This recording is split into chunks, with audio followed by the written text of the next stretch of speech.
ഞാൻ ഇന്ന് പറയാൻ പോകുന്ന ഈ ഒരു കാര്യം ഒരു സിനിമയിൽ നിന്നോ അല്ലെങ്കിൽ ഒരു നോവലിൽ നിന്നോ എടുത്തതല്ല.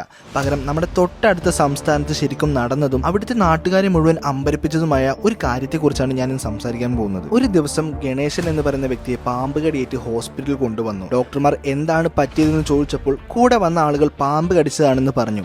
ഏത് പാമ്പാണ് കടിച്ചതെന്ന് ചോദിച്ചപ്പോൾ അതിന് ഉത്തരം പറയാതെ അവർ കയ്യിലുണ്ടായിരുന്ന ഒരു സഞ്ചി എടുത്ത് താഴേക്കിട്ടു. അത് കണ്ടു നിന്ന എല്ലാവരും കാലൊരടി പുറകോട്ട് വെച്ചു. കാരണം ആ സഞ്ചിയിലുണ്ടായിരുന്നത് കൂട്ടും വിഷമുള്ള ഒരു പാമ്പായിരുന്നു. ഡോക്ടർമാർ പെട്ടെന്ന് തന്നെ അയാളെ പരിശോധിക്കാൻ തുടങ്ങി. പക്ഷേ ആ വ്യക്തി ഹോസ്പിറ്റലിൽ എത്തുന്നതിന് മുമ്പ് തന്നെ മരണപ്പെട്ടിരുന്നു. ഇത് അയാളുടെ കുടുംബത്തെ അറിയിച്ചു.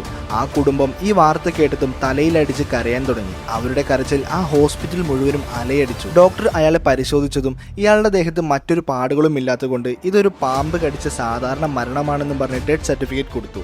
പിന്നെ ഇതൊരു അപകട മരണമായതുകൊണ്ട് നടപടിക്രമങ്ങൾ അനുസരിച്ച് ഇത് പോലീസിനെ അറിയിക്കണമായിരുന്നു. പോലീസുകാർ വന്ന് ഒരു ഫോർമൽ എൻക്വയറി നടത്തി ഇതിൽ അസാധാരണമായി ഒന്നുമില്ല എന്ന് പറഞ്ഞ് അവരും കേസ് ക്ലോസ് ചെയ്തു. അങ്ങനെ ആഴ്ചകൾ കടന്നുപോയി. എല്ലാം ശാന്തമായി. ആ മരിച്ച വ്യക്തിയുടെ കുടുംബം അവർക്കുണ്ടായ തീരാ നഷ്ടത്തിൽ നിന്നും കരകയറി വരികയായിരുന്നു.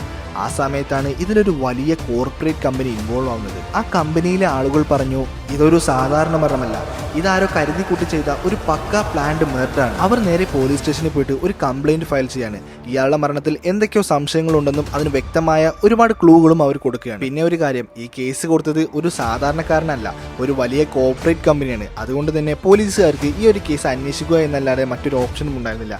അങ്ങനെ കേസ് റീഓപ്പൺ ചെയ്തു. അവർ അന്വേഷണം പുനരാരംഭിക്കുകയാണ്. നമുക്കും അവരുടെ കൂടെ ഈ ഒരു കേസിനെ പറ്റി പഠിക്കാൻ പോയല്ലോ. ഇപ്പോൾ നിങ്ങൾക്ക് ചില സംശയങ്ങൾ തോന്നാം. അതായത് ഒരു സാധാരണക്കാരന് വേണ്ടി ഒരു വലിയ കോർപ്പറേറ്റ് കമ്പനി കേസ് കൊടുക്കണമെങ്കിൽ ശരിക്കും ആരാണ് അയാൾ? അല്ലെങ്കിൽ അയാൾക്കും ആ കോർപ്പറേറ്റ് കമ്പനിക്കും തമ്മിലുള്ള ബന്ധം എന്താണ്? ഇനി ആ കോർപ്പറേറ്റ് കമ്പനി പറയുന്ന പോലെ ഇയാളെ കൊന്നതാണെങ്കിൽ അത് ആര്, എന്തിനു വേണ്ടി? അപ്പം നിങ്ങൾക്ക് ഈ ഒരു കേസിൻ്റെ കൂടുതൽ കാര്യങ്ങൾ അറിയണമെന്നുണ്ടെങ്കിൽ ഇതിൻ്റെ ഫുൾ വീഡിയോ ഞാൻ എൻ്റെ ചാനലിൽ അപ്ലോഡ് ചെയ്തിട്ടുണ്ട്.